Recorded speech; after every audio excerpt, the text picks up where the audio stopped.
Welcome into the Level Up Your Gaming Podcast, Episode 2, KYP. Today we talk about KYP, or Knowing Your Players. We discuss why it's so critical to know your players and why it makes for a better game. If you'd like to leave us feedback, contact us, or even participate by adding your thoughts to the subject, send us an email at levelupyourgamingpodcast@gmail.com. Once again, that's levelupyourgamingpodcast@gmail.com. Now sit back and enjoy the episode. Welcome into the Level Up Your Gaming podcast. My name's Aaron, and across from me is my esteemed colleague, Jared. Hey, everybody. Today we're going to go ahead and be talking to you about KYP, Know Your Players, okay? Huge. Know your personnel in general, and also know thyself as a GM. Yes. Okay? Oh, my God. This term comes from sports in general, and the whole point of KYP is because everything we're going to be talking about is shaping up a game to match your players' desires. So the whole point of role playing, and Jared will hit on this a bunch, is it's got to be fun for your players and it's got to be fun for you. It's got to be fun for all parties involved. I can't specify that enough. It needs to be fun, not just an experience, not just getting together. It has to be a fun experience. Now, that doesn't mean that there aren't supposed to be challenges, and I guess I'm just like diving in. When I say fun, I think what I want to really clarify here is that it shouldn't feel like you're doing this as a chore. Yes. Okay? And you shouldn't feel like you're just doing this every week or every other day or however often you game out of like, I need to do this because other friends game. It's supposed to be fun in the sense that if your story is not well received by your players, and the reason why it's not well received by your players is because they're not having fun, then your story is not a good story to be telling for your group of players. Precisely. And it doesn't mean that it's not a good story. It just means it's not a good story for your players. Yes. And knowing your players is the key to making sure that fun. So this is a shameless plug for a book.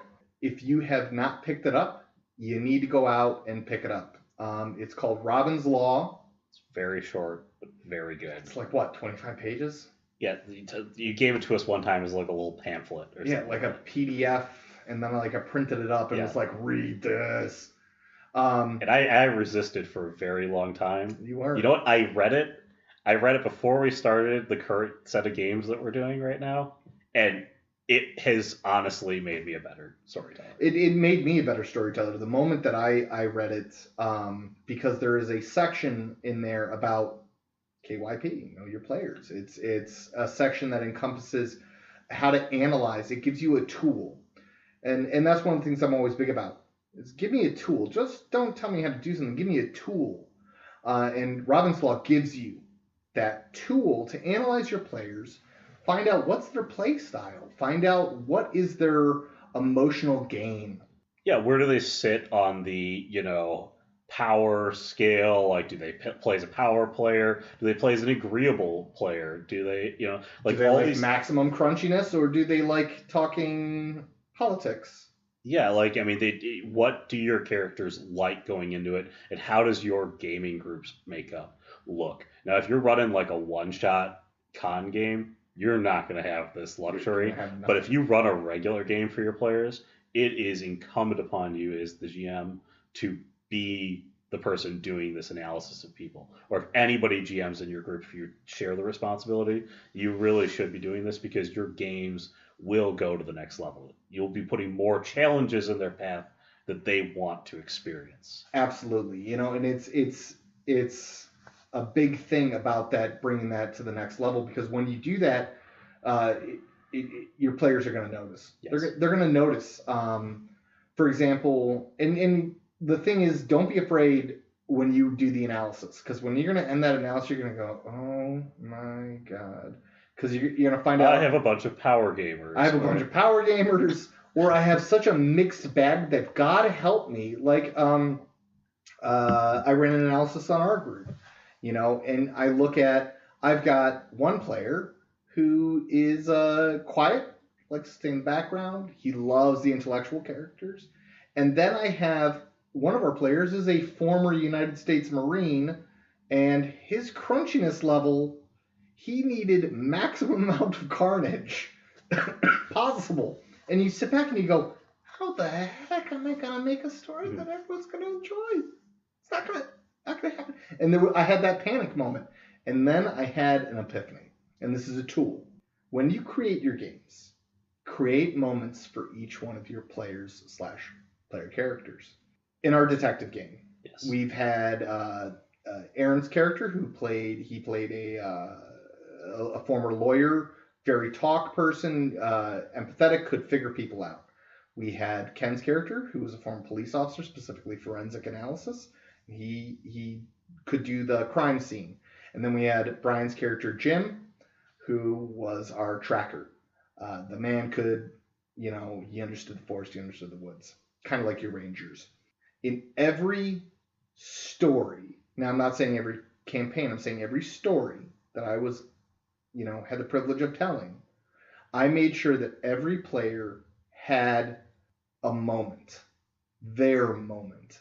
And I would encourage you to shove as many of those moments as you can into that story that you're telling. So you've got your overarching theme, you've got the story that you want to tell, put together and ready and good. But in that, you need to find those moments. You've got to find those very specific key moments where it's like, okay, our adventurers are going to the Tomb of Kafah. Mm-hmm. I think we've officially named it. Something like that. Okay. And they're going to hunt the dragon. You've got your cleric. Your cleric needs that opportunity to heal something, use his light magic, where he gets to be the shine out. Now, that doesn't mean that the opportunity doesn't exist, because fortunately with Dungeons & Dragons, specifically clerics, if there's a combat scene, you're going to probably heal someone. You're going to need that healing moment. But bring him that part with the extra special level. Is there something that's only inscribed in the languages of the clerics? In 5e, for example, you have all those things that are unique to the races themselves, such as the dwarves have some innate knowledge of stonemasonry or something like that. So if the race or the class that you're playing has some innate knowledge, try to sprinkle that in somewhere. So it's like, oh, our group, which you as the GM get to handwave, was tailor made because it's tailor made for your game. You get to put them in situations that only their character can solve the problem. And so they get to feel like they really contributed to the story. And that's a huge point for, I love that point right there. It's a huge point for con game storytellers. Think of making that one character who can, in that con game, he's going to get that. He's going to get that moment. He's going to get the opportunity. The only problem would be if the player doesn't notice that. Yes. I'm a dwarf. Forgot that I was a dwarf, but I'm a dwarf. I can read that. But you as a GM, even in a con game there, you might be dealing with a lot of people who aren't paying attention at that moment. You can call out and be like, well, listen, only a dwarf can read this. Yeah, you might have to. You might have to be like plugging. You might have to smack someone with the answer, but But once they see that, you'll see that twinkle in that eye, and that twinkle in that eye is the payoff.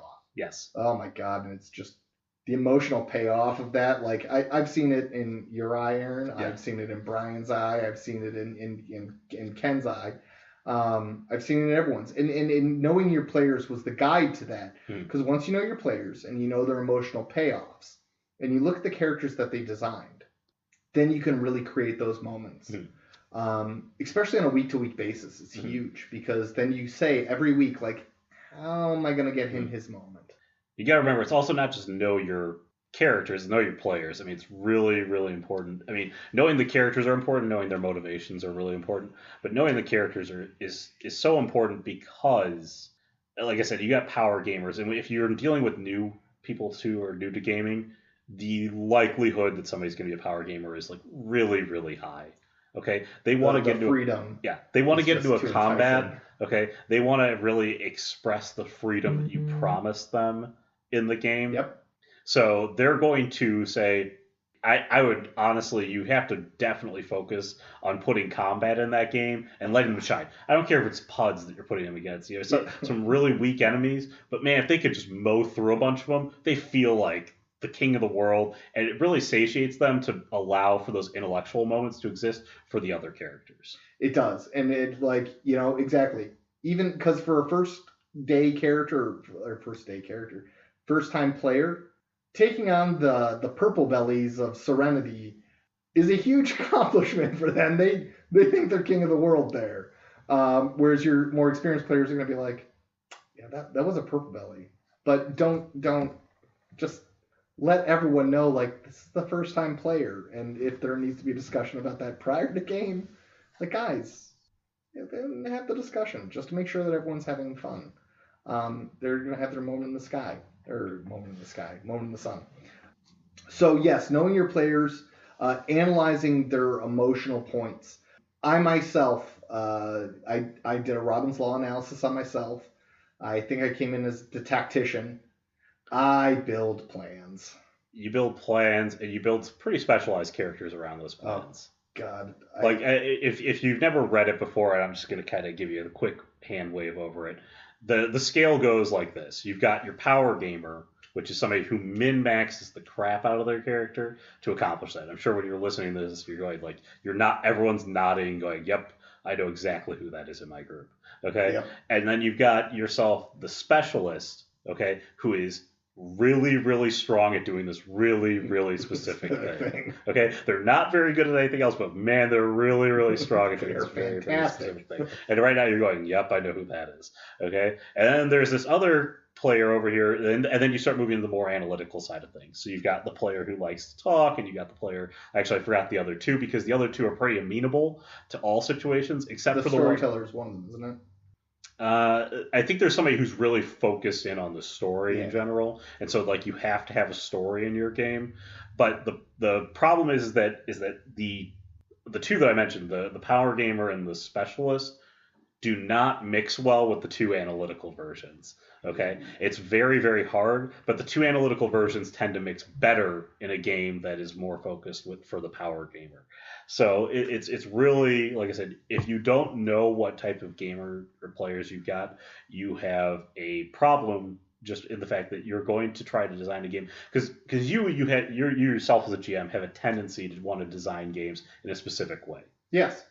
So, I mean, like one of the things that you're going to do is you're going to say, I want to tell a story that's like this, and it's got a bunch of puzzles and stuff, and you've got a bunch of power gamers in your group, and that story isn't a great story. It isn't. Okay, the Scion game that you told for everybody. Oh, okay, you actually made that sort of a puzzly game, but these puzzles were like dead simple, and everything was like combat. Yeah. But the group loved it. Well, the majority of the group. Loved it. That got ahead of you there. Helped me keep my sanity. It was not our regular gaming group, but they like their crunchy. But no, it's pivotal to look at that and to bring your story, the overall arc, into how your characters are playing. Exactly like you said. If Aaron had developed a game regarding puzzles, he's lost me. I'm not that quick when I can barely finish a crossword. So yeah. However, he knows because I have my degree in history. The minute that he puts a historical fact. Oh yeah, I know something about you. I put a historical fact in there. Oh, you love God. It. You just dig into it. You're like, just like give me more of that. Dog on a steak. Just I'll lick the blood off the plate. There'll be nothing left. So players personally, it's what interests them. Aaron knows for me, it's history. Mm-hmm. Oh man, I want to know your fantasy history. Yes, tell me more of this story.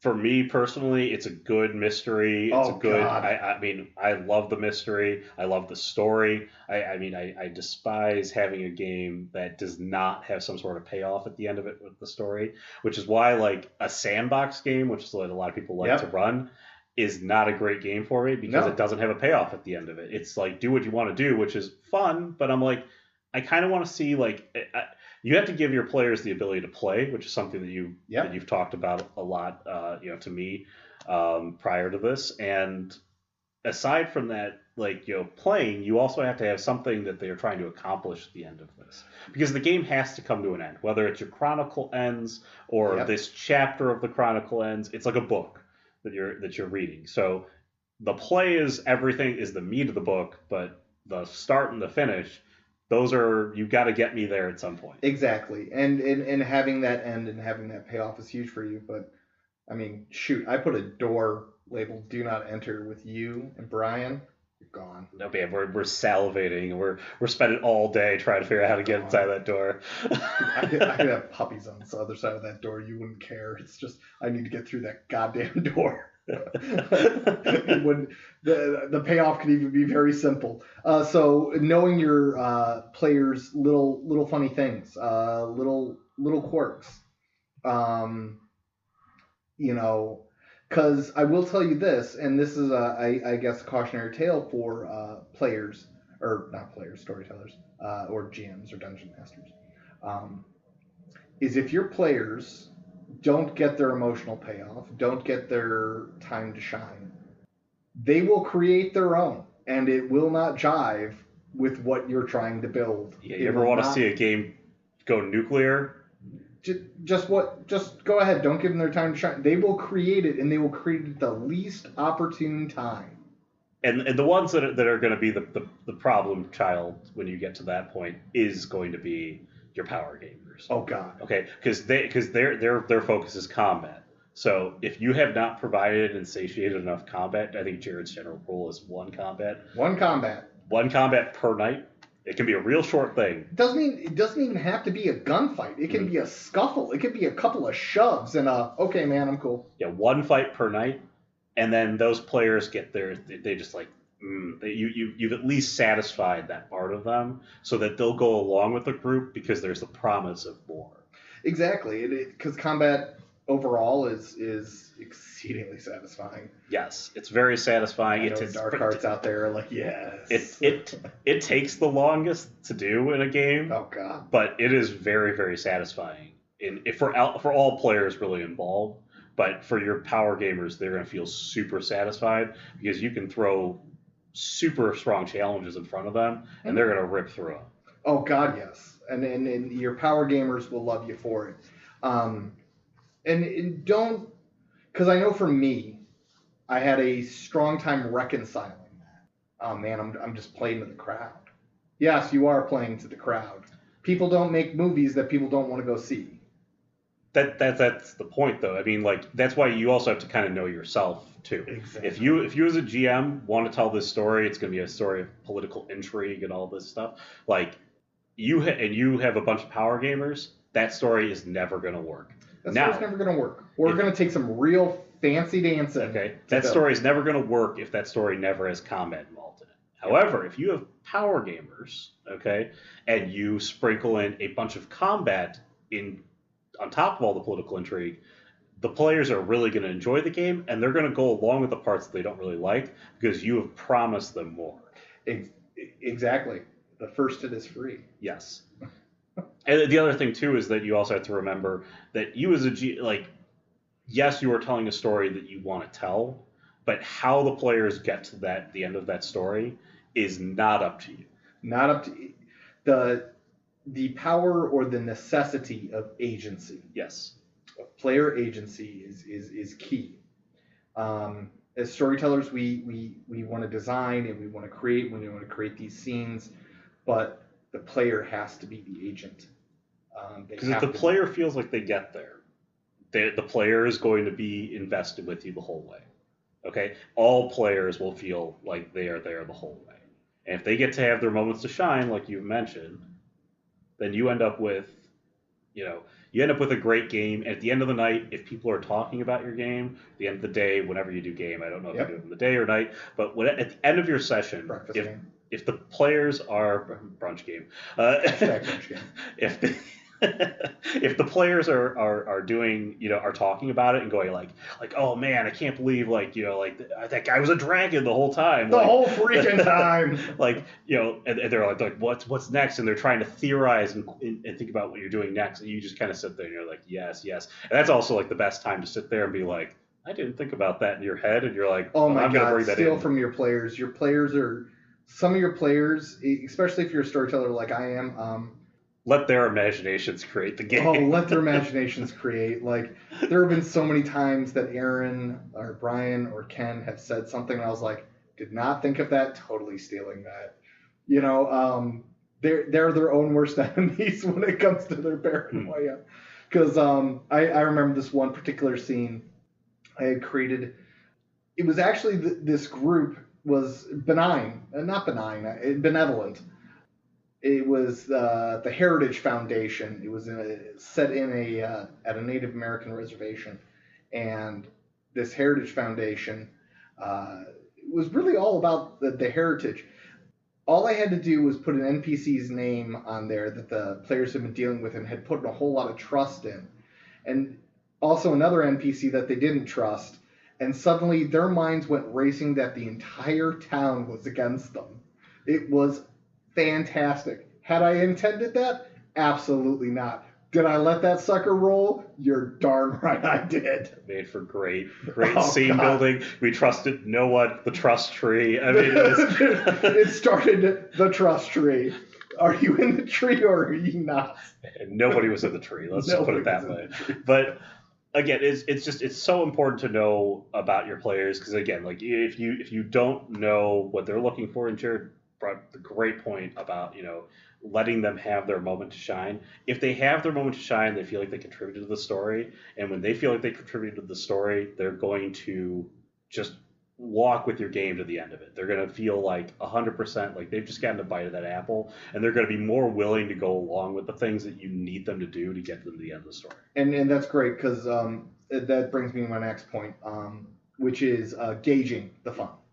It's really difficult to gauge the fun, and I think you've actually kind of provided a couple examples earlier of how to gauge the fun. Are people talking about it at the end? Mm-hmm. Seek out that feedback. Seek out that criticism. Are you guys having fun? Is everyone, and if you get a groan when you end the session, like, oh my god, like how could you end it there? Like then you don't need to ask. Just take that sucker and run. And it's gauging their fun, because some points they need to go through. Every game has times that you go through the doldrums. The players in a mystery are just, they're spinning their wheels. Your combat, they killed everyone who's a baddie within the 100-mile radius. They're on a spaceship floating through the empty portion of space. Several ways that you can deal with that. One, interject that action artificially if you have to. It sometimes might not even be connected to the actual story. The best example that I can think of, just off the top of my head, they're going through space. They're through 600 million miles away from the nearest planet. They're trying to deliver some sort of power drive. What happens? Pirates, boom, out of nowhere. I don't know how they got on the radar. There ain't supposed to be anybody in this portion of space, but guess what? The pirates arrived. It is the interjection of, and it reminds me of a game that Aaron once told of, we were waiting for this monster to pop out, and instead a wolf popped out. No matter where you are, there is a threat in this universe. Mm-hmm. Medical conditions pop out of nowhere. Mm-hmm. Interject that action. And that's great for your clerics. Mm-hmm. And I can't push this enough on storytellers, GMs, and dungeon masters. Mm-hmm. People get heart attacks. They have bad cholesterol. Mm-hmm. And for the love of God, if you have a player that can't make it that night, what better thing to do than they ate something that your cleric, they need to heal. They need to provide those immediate life-saving things. Mm-hmm. The fighter's got to go to the cave to get the charcoal or mm-hmm. this that's going to heal that player. That player's out for the night. They might be a little ticked at you that you used them. You used them, but you know what? You used them for the greater good. Yes. So interjecting that action, sometimes artificially, sometimes the accidental thing that happens, because the world is strange. And if your crunchiness is low and your players need that crunchy, artificially inject it. Mistaken identities. Oh, man, sorry that we, emptied buckets of brass into your hero's hideout. We thought you were a rival gang. Sorry about that. Yeah, I mean, the whole point of it is, nobody really knows, what your plan is except for you as the GM, DM, like nobody knows. Okay, so like you don't have to tell them like you guys screwed it all up. Like no, you can change it on the fly. Like that's the brilliance of being the DM. That's why you have the board so you can cheat and lie. Okay. We all know what we do behind that screen. We are fudging rolls left and right. Let us all just admit that to ourselves. Never to they don't need to know what the armor class is that you're trying to penetrate. Absolutely they don't need to know that. Okay. Oh, they're not rolling quite high enough. Like, oh, maybe they suddenly went down. Like, nobody needs to know that. How many times that I have faked rolled a 1? I can't count on my hands. Will I ever tell my players when I've done it? Absolutely not. You don't want your ass being handed to you by some like level 1 like thugs, and you're like man, these level 1 thugs are way stronger than I thought they'd be. Like, oh, time to weaken them up a little bit. Like, shoot. Oh dear, they only did 1 damage. He's just not hitting right now. Like, oh god. You can get away with a bunch of things. Again, like I said, just like you said, you can inject fun anywhere that needs to be injected, and your players are none the wiser. And the best part is, I guarantee you this: go back to a game that you had that was really successful, and remember a time that maybe you have changed something on the fly to make things work. Yeah. Okay. If you tell your players, by the way, I did this in that game, they might go, "Really? You just made that up out of the fly?" It's like, I thought we did that ourselves. Like, no. I had to give it to you because you guys weren't like a Swiss watch. The good example of that I have is that in the last, or like a couple games ago, I ran in the investigation game. Ken was doing something, and you guys like ended up going a completely different route than I thought you were going to go because why not? And and then I was like, oh, I need to give them the answer so they can get back to the other guy. Like I hadn't thought that through, and so I'm like, well, time to inject this person into this scene. Like, why would he be there? Nobody questioned why he was there. Okay, and then I just gave you the answer at the end of it to get you to the next step. So like, and when I told him that I just gave him the answer, he's like, really? I thought we earned that. And I'm like, no, you didn't. It's all a lie. And I mean, like, that is just, it's huge. That interjecting of fun and interjecting of the situation that brings fun to your players. Those specific situations that really hit them. Another thing is sometimes fun in the moment is not always... Sometimes you're going to bring that situation that the players don't expect to be fun, but it turns out to be a whole lot. Don't be afraid to experiment. Yeah, again, you've got to let your players have the fun. Yes. I mean, so if your players are having a blast doing something, you might have to, again, this might not be super exciting for you as a GM or a DM or something, but you've got to sit there and you kind of got to let them have their fun. Like, let them enjoy the joke. Let them enjoy the situation they're in. Oh, my God. Because the more you let them do that, again, the more they'll feel like they can trust you to take them to the next place. Yes, and building that trust is huge, and using that as currency. That letting them have the laugh and letting them have that time is huge. So with knowing your players, also know which ones are going to not. How do I say this in a polite? The ones that are going to go way off the beaten path, the love of going way off the beaten path. There are players out there, and we all experience them, the ones that do things just to tick off the storyteller. Yeah. Know that one. What is his objective? To tick you off. Or to shock and awe you. Mm-hmm. You can look at it in one respect. He's doing it to tick me off. He likes ruining stories and he thinks that it's funny. Or two, he's trying to create his own level of fun.